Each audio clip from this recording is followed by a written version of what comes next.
Incubi, and Drazhar, Master of Blades. I thought I was the hunter here. I thought I was the silent death in the night. Not so. For something darker has come. Something that knows the shadows as well as I do. Nay, better. It had been a messy fight. A running melee punctuated by brief reports of gunfire. Knives in the night. Blades without reflections. Death without commentary. I, a striking scorpion, now fear the darkness. Despite it being my home, my habitat, my one advantage, yet still, I now feel naked, exposed. Our shuriken pistol is in its holster. I know there will be no time to fire. My hands clutch tightly onto my blade. I cannot hear it, so much as feel it. For I think I know what it is that hunts me. And I, an exarch of the shrine of striking scorpions, greatest of all shrines, for the first time since hiding my face from donning the mask of Cain, I now know fear.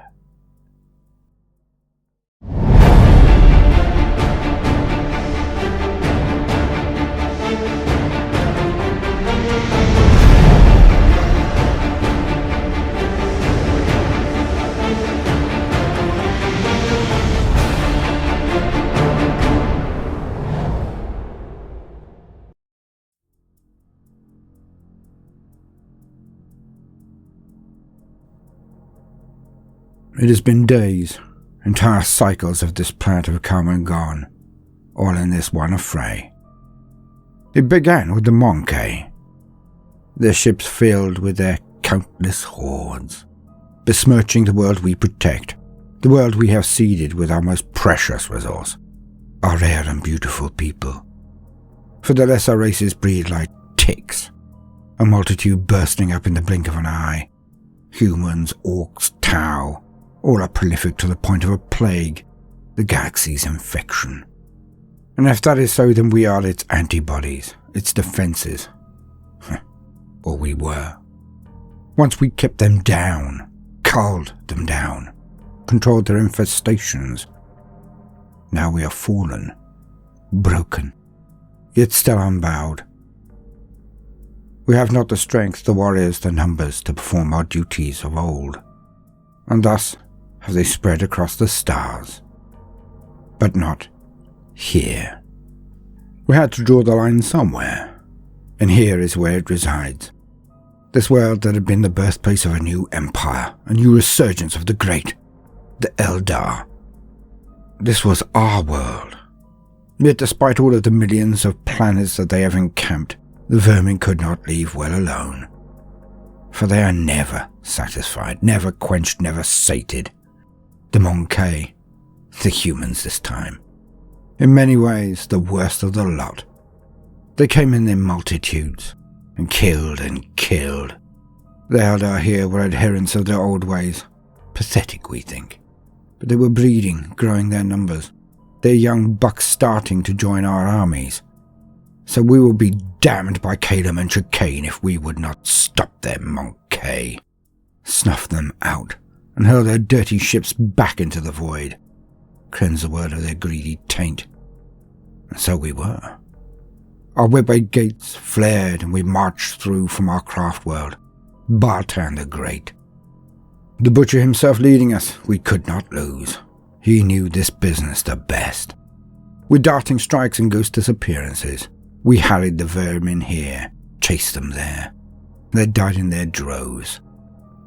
This, their last encampment, their last stronghold. This is where we were to crush them utterly. The outer walls we smashed by use of our Wraith Guard. Their cannons able to tear reality asunder and consume all struck. The walls went down swiftly. Then we came in. The Banshees and Guardians leapt into the breach and slaughtered all before them. The Reapers annihilating their armor and heavy units with impunity. Pinpoint accuracy that the Monkey can never match. But they have not concentrated sense. Small bands of them roamed this entire cadaver of a settlement, and so we striking scorpions have been hunting them, culling them when we found them in groups, scattering ourselves when they do, to catch the stragglers. All must die, every last one of them. But it was at dusk I first sensed it. A tiny movement in the corner of my eye, a feeling of being watched, a sickening in the pit of my stomach. Something dark, so dark I cannot see it in the shadows. Something fast, so fast that even I, a scorpion, cannot place it in the center of my vision. I ran. This dead city my playground. I ran upstairs, stalked through basements, leaping and diving, outpacing anything but an Astartes, twisting and turning through every last nook, cranny and window I could. But I did not lose it. I never once heard it, but I know I did not lose it. Whenever I stopped, it was only seconds before I felt that sickening feeling again. For it is evil. That is all I know. The worst evil I have ever experienced. I am still Eldar. I can sense even within my cocoon of armor, my shroud of hate, and it is closing on me. I ran again, swiftly and silently. One last time I tried to outpace it, tried to find friends to help, but there are none. I know this.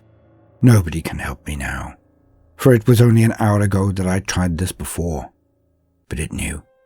And I turned a corner, ran down a flight of stairs, only to be confronted by the slaughtered remains of my allies.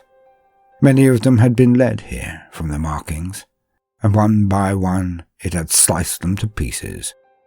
My squad of scorpions, my shrine brothers and sisters, all dead. Not even a moment to send out a call for help or warning. All were dead. I am their exarch, was. The thing is saving the best for the last, it seems. The sweetest meat for the finale. It darts past a window on purpose. It lets me know I cannot escape. It has kept pace with me. No more. I shall run no more. I stand now, sword drawn with both hands on it as before. In the dark, it moves. I can hear footsteps now for the first time, when it walks out of the darkness, finally allowing me to see it. Tall, willowy, even for one of us. It is one of the dark kin. Its armor black as midnight. It kisses the contours of its frame with such delicacy that it is a second skin. The helmet, like ours, but not. Horns he has, twisted whirls of obsidian. His helm's eyes are red. He steps once more, totally exposing himself to my gaze. He turns on the spot, and when he comes to stop, a huge blade is in his hands. It shimmers, but more eats the light instead of reflecting or generating it. Dark kin, large blade. It can only be one thing now. An incubus. As I formulate the thought, he is on me. I leap in the air, and his blade circles like a saw as he tumbles towards me. I only barely roll to the side. But as I go to stand, his blade is already at my head level, forcing me to throw myself backwards to avoid it. He follows with such speed and grace that I am dazzled. I roll and skid to my feet and raise my blade to block, but there is no attack. I whip my head around and see his sword slash down on my wrists. In slow motion, I watch them drop away from me, still holding my sword. It clatters on the floor, the fountains of blood erupting from my extended arms mesmerizing. But then I see them closer. Impossible. I pass them, my helm covered in their discharge. I look up at my body as it falls backwards, decapitated. I roll to a stop. My last vision, the boots of this killer. I am sucked into the gem, the stone, my new home for all eternity. I can feel something lifting me up, moving me, caressing the housing of my soul. I beg, I plead, I whimper, but it makes no difference. I see a dark hand lifted, dropped. It breaks my shell, my stone. I am floating outwards into eternity in all directions. No. She is waiting. They were right. She is waiting.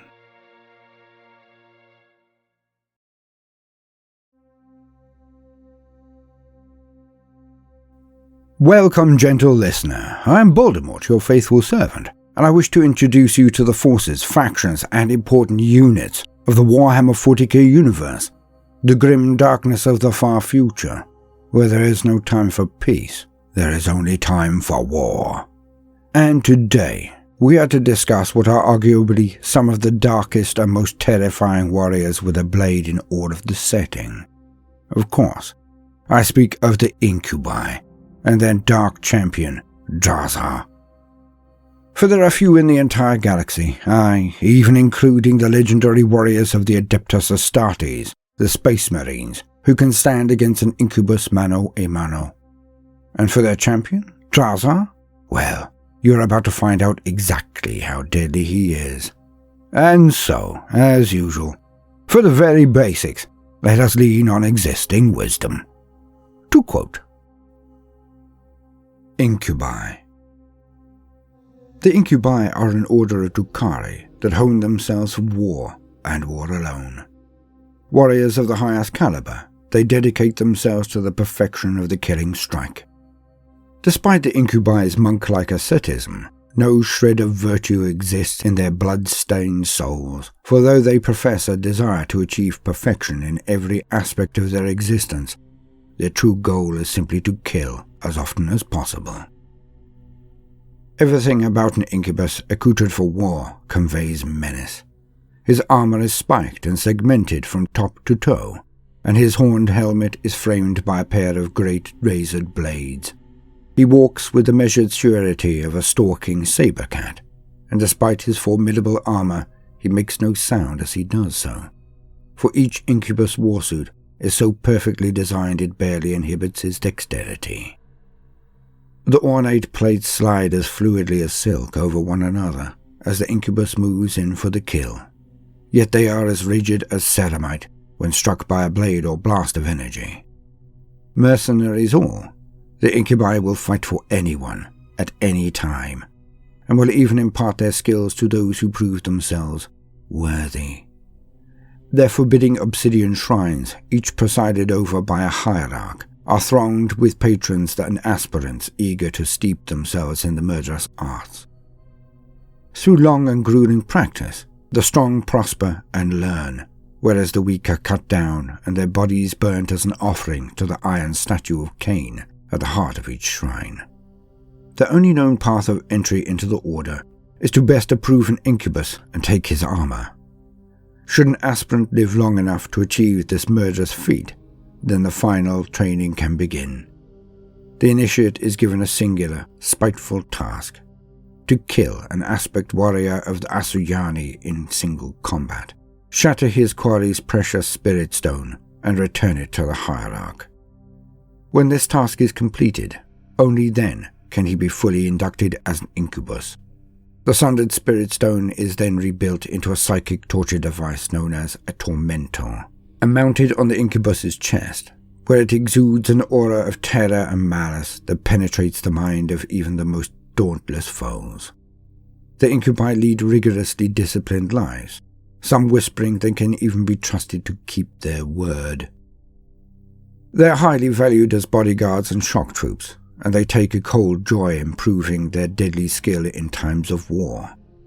As such, their services are regularly sought after by those who dwell within the Dark City, and the Incubi are never short of opportunities to ply their deadly trade in real space. When their services are put to use on the battlefield, they race forward at the head of the assault, carving a path straight through the enemy's front lines, leaving a bloody trail of severed limbs and bifurcated torsos in their wake. Alternatively, a particularly wealthy Drukhari warlord may hold his Incubi back as bodyguards. though the mercenaries must be handsomely compensated for delaying their indulgence in violence. Despite their prowess as duelists, even Incubi scorn a fair fight, and will concentrate solely upon killing in the most efficient way possible. Though they train in multiple forms of combat, their preferred weapons are great power swords they call claves. Their martial style with these enormous blades allows them to strike swiftly from various angles, with killing blows that can penetrate the hides of monstrous beasts and hulking vehicles alike. Claves. A clave is a masterpiece of balance and form, considered by the Incubi to be the one true weapon. Able to be held in one hand or gripped with both, the weapon is impossibly light for its size, and can be swung in tight, controlled arcs just as easily as in grand beheading sweeps. The blade itself is wreathed in dark energy that molecularly separates all matter through which it passes, rending armor flesh and bone with elegant brutality. The leaders of the Incubi are known as Clavexes, due to their unparalleled skill with the Clavex. Each shrine has a different ritual for how a Clavex is chosen, but all revolve around displaying absolute mastery of the ritual weapon. In the Shrine of Naked Hatred, those who would become leader must first disable the incumbent Clavex in single combat. They must then show their skill by flaying the defeated in but 4 strokes of the blade. If they fail, they themselves are skinned with their Clavex. Drazhar, Master of Blades. Even amongst the insular ranks of the Incubi, the enigmatic Drazhar remains a mystery. All that is known of his origins is that he entered the great shrine of the Incubi unannounced and unbidden, clad in the segmented armor of a senior member of the Incubus Creed. He cut his way into the inner sanctum, leaving those who tried to stop him clutching bloody stumps as their blades clattered to the flagstones and saluted the shrine's enthroned hierarch in challenge. Incensed at this upstart newcomer's contempt for proper protocol, the hierarch rose from his throne, entered the candlelit dueling circle, and took up the battle stance. The hierarch's self-assured superiority soon evaporated when his challenger blurred into action, moving so quickly that it was hard to follow him in the flickering tallow light. The duel was over within minutes, and the newcomer stepped over the hierarch's dismembered body. By rights, the challenger was entitled to take the throne then and there, but Drazhar merely cleaned his blade and sketched a simple bow. Drazhar's mysterious appearance gave rise to many wild theories and unanswered questions. After weeks of rumor and gossip, it was confirmed that none of the Incubi shrines across Commorragh had ever heard of Drazhar or recognized his unique and ancient battle gear. Some say he is Ahra, the fabled dark father of the Incubi incarnate. Others say his armor is filled with nothing more than bone dust. What was soon confirmed beyond a doubt was that no matter how skilled the challenger, Drazhar always emerged victorious from his duels. Though he has never shown any inclination to take up the position of hierarch or clavex, his merciless skill in the battle arts of the Incubi is unparalleled. So it is that Drazhar occupies the post of executioner, the champion of his order, lethality personified. Though Drazhar has become an integral part of the great shrine since his dramatic appearance, he has famously never spoken, nor removed his helmet, not even to eat or sleep. Even the name Drazhar is ceremonial, meaning living sword. The most that can be expected from Drazhar by way of a conversation is an occasional slight nod or tilt of the head, and it is only the most senior Incubi that are accorded even this scant courtesy. The lords of other Incubi shrines treat the Master of Blades with extreme suspicion, for despite their revered position, each was once a lesser warrior, flawed and mortal. Though their original names and identities have been left far behind, a small flame of ambition flickers yet in their dark hearts. Drazhar alone remains incorruptible by emotion or pride. He simply exists to kill, nothing more, nothing less. Regardless of any suspicions that may be held against Drazhar, in him the Incubi ideal of violent perfection is exquisitely personified. His every strike exemplifies the tenets of his order, and each life he claims serves as a gruesome liturgy for his dark brethren. Those incubi who fight in the presence of Drazhar set aside their deep-seated jealousy and are driven by his unquestionable skill to even greater extremes of martial expertise. Drazhar invariably becomes the locus of murder on the battlefield, the calm center in a storm of beautifully enacted violence. Taller and more lithe than even other incubi, Drazhar has a deadly mantis-like speed, and he strikes with his grimly filigree demiclaves at any that so much as raise a weapon in his direction. He has an uncanny ability to move like lightning, darting through even the most chaotic melee to cut his chosen foe down before their blade can fall or their trigger finger twitch. Those chosen as Drazhar's prey have few options other than to commend themselves to the gods they hold dear, for once they are marked by the Master of Blades, they have only seconds to live. Drazhar is one of the very few Commorraghs whose atrocities are widely admired within the Dark City. The deeds of this enigmatic bladesman are often spoken about, particularly by those Drukhari who have managed to secure his services on a real space raid. There are countless stories of his macabre work, such as the time he personally butchered every Imperial defender in the Spire of Hive Tarson, or when he single-handedly dispatched a trio of custodian guard at close range. Though his aptitude for murder is legendary, my interest in Drazhar lies elsewhere. None of the Drukhari whose minds I have seen know what he is or where he came from, but they do fear him, and rightly so.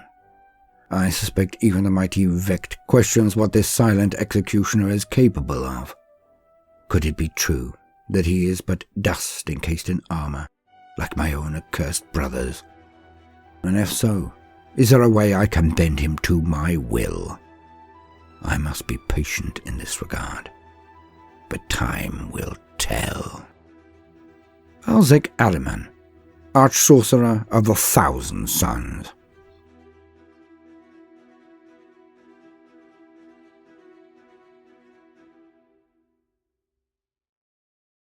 End quote.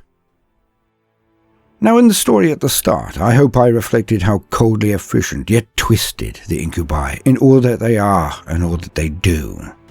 More like an aspect warrior of the craft world, Eldar, an Incubus dedicates their entire existence to the perfection of combat. And please do bear in mind that many now consider the Drukhari, the Eladrith Aeneas, the Dark Kin, to be practically immortal. They can be slain and recover, if assisted by a homunculus, can live for millennia if they have the skill to remain standing through the centuries. And you see, one of the things that makes the Space Marine so rare and powerful as a combatant is their huge wealth of experience. For they can fight for centuries. How much worse must the Incubi be? They are practically eternal, at the peak of an entire race that is prone to obsession, and equipped with all of the time in the world to master any weapon, style or practice possible. And you come out with a thing of horror. As stated, Drazhar managed to kill 3 custodes in one engagement. The Custodian Guard, the very personal protectors of the Emperor himself, are much more powerful, far strong and durable than any Astartes born. He managed that. So he is not to be underestimated. Now there is the Ahra question, and his nature, the answer to the mystery about him that we heard earlier. But for this, I will wait for a subsequent entry on the Phoenix Lords of the Eldar, for in that entry we shall discuss their nature, and why Ahra, being Drazhar, and everything that means is of such import. It harkens to the recent psychic awakening, and what happened there with the Ynnari, the worshippers of the newly awakened Eldar god of the dead. I have performed entries on those situations already, so go have a look. We shall deal with the rest of it all very soon. I have been Baldermort, your faithful servant. I hope you have enjoyed this brief introduction to Drazhar and the Incubi. If so, then please do consider liking and subscribing. If you do, then hit the notifications button, as I would not want you to miss out. If you see the worth in what we are doing, then do also consider joining our Patreon, or giving the video a share if that is beyond your present scope. It would be a great boon. Now, no matter what you do today, do try to make some time for fun. Toodaloo.